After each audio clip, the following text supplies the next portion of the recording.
आज आपल्या इथे राज्याचे माजी मंत्री आपले सर्वांचे नेते माननीय नवाब मलिक साहेब उपस्थित झालेले आहेत।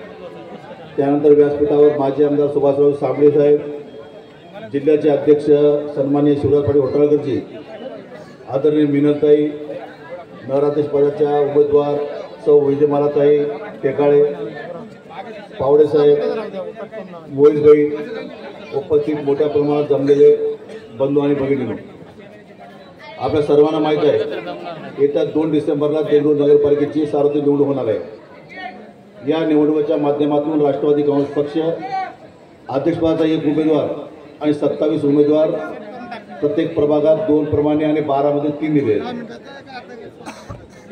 देगलूर शहरामध्ये 45,247 मतदार आहेत। 13 प्रभागात 27 उमेदवार आहेत। आपण सर्व तुल्यबळ उमेदवार दिलेले आहोत। ही निवडणूक राष्ट्रवादी काँग्रेस पक्ष विकासाच्या मुद्द्यावर लढत आहे। राष्ट्रवादी काँग्रेस पक्षाचा कोणत्याही इतर पक्षाशी समझोता नाही, कोणत्याही प्रकारची युती नाही किंवा छूट युती नाही। आपल्याला माहीत आहे मागच्या निवडणुकीच्या वेळेस काँग्रेस पक्षानं भाजपसोबत छुपी युती केली होती। आपल्यासमोर लढत असताना त्यावेळेस माझी पत्नी अध्यक्ष होती, मी अध्यक्षपदाचा उमेदवार होतो। पण निवडणुकीमध्ये काँग्रेससोबत भाजप तर होती छुपी युती, पण आमच्या काही सहकार्याने दगाफटका केला।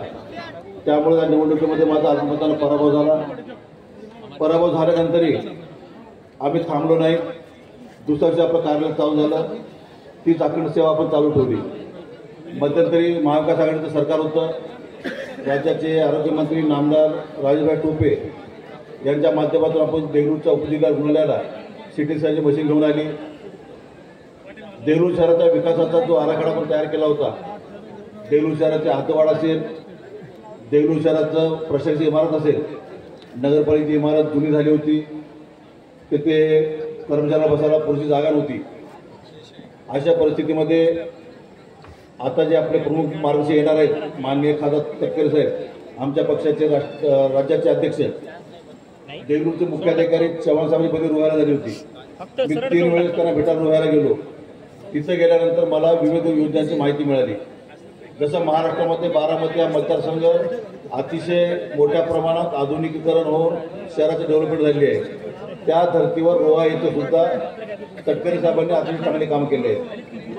साहेब, मी आपल्याला सांगू इच्छितो, तटकरे साहेबांच्या मतदारसंघात गेल्यानंतर पहिले मी वैशिष्ट्य योजना नवीन सुरू झाली होती, त्या योजनेच्या माध्यमातून देगलूर शहराचं प्रशासकीय इमारत उभा केली, नगरपालिकेची छत्रपती शिवाजी उद्यानाचं सुशोभीकरण केलं। तत्कालीन गृहमंत्री